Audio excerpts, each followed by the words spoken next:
This is my Kubota tractor, B2601.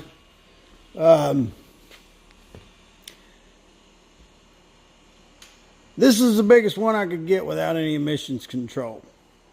And turned out it was about the size I wanted. I have the tractor loader, backhoe, tiller, and pallet forks with a 60-inch mower deck.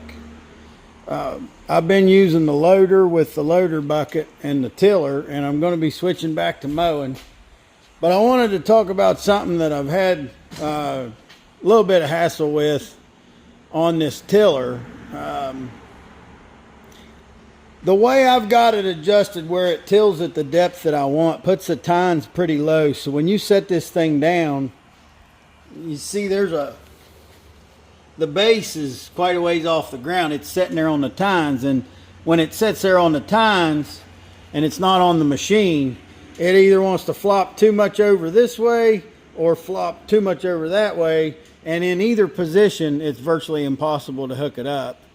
And since I have a welding shop and I've got the Hillbilly bridge crane and the hoist system, I always said one of these days I'm going to take time and weld a hook on in the right place to pick this thing up where it'll fly level. Now, I tried several times to lift this with straps, chains, and different devices, and I just never could get it to fly where it was level.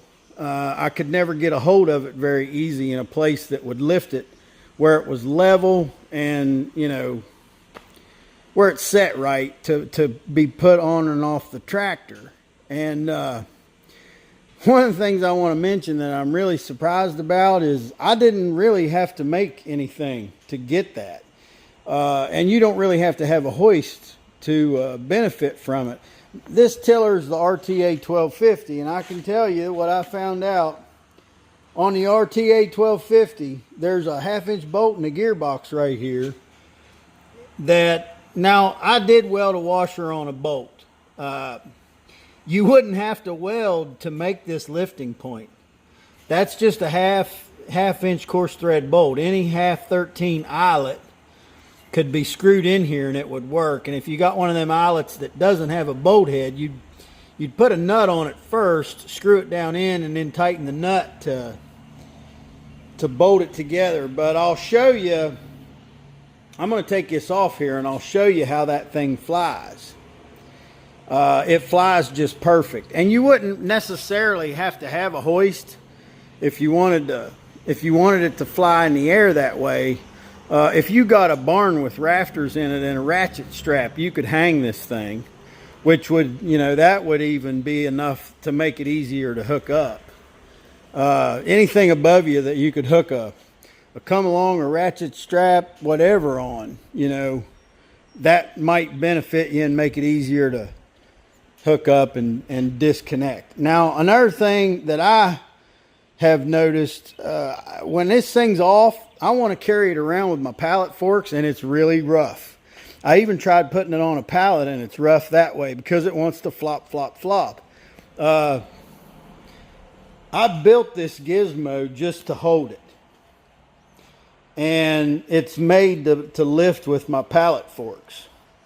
So we'll put it in there and I'll show you that too. But right now I'm just going to take it off there and show you how the RTA 1250 can be lifted by that lifting point, and the way it flies when it's lifted that way.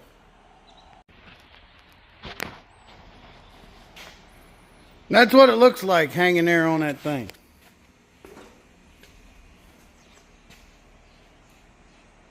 It's, you know, it's pretty level and straight. Something you might have, if you're like me, you get tired of taking them apart and watching the end of the drive shaft fall off on the floor and you don't know what to do with it. And then also, if you're like me, when you set up your tiller, you had to cut the drive shaft. And when you cut it, you're left with a little piece of that drive shaft material from both sides. You can see what I did right here. I took a piece of flat bar and drilled a couple holes in it that match those bolts in that gearbox. And what that's doing is it's providing a male stub that this drive shaft fits on,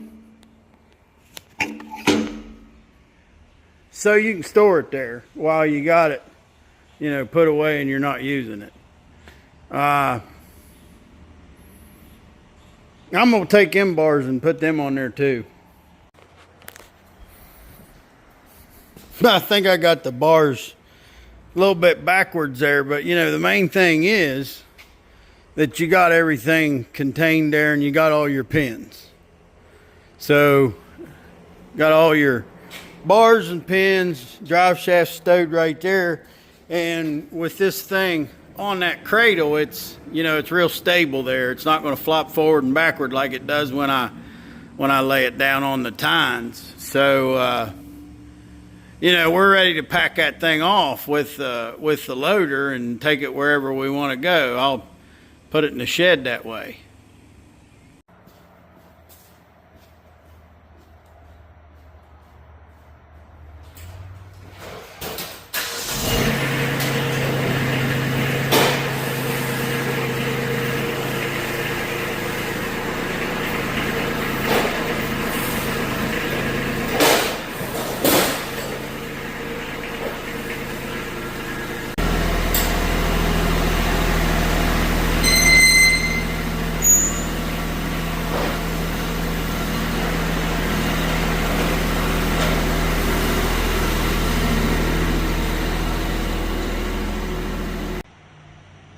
I put the tiller out in the tractor shed and brought the thing back in and put the deck on it. When I get it back out there in the tractor shed, I'll be disconnecting the loader too.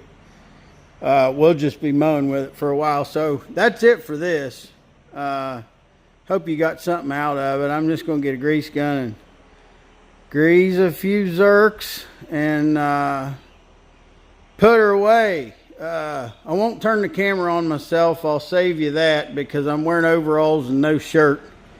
I don't want to get the ladies too excited, but thanks for watching.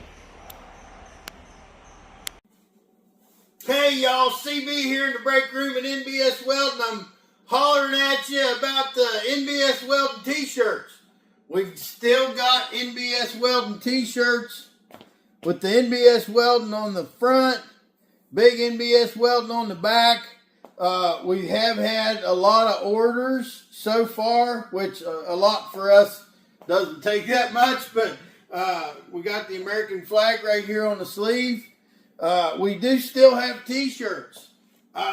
It helps the channel if you buy a t-shirt. If you think you'd like to have an NBS Welding t-shirt, please get a hold of us. Send Tina an email request to nbswelding@aol.com. We have had some people order t-shirts, and of course we want to give the shout out and the thanks for helping the channel by ordering a t-shirt. And we have got a lot of compliments.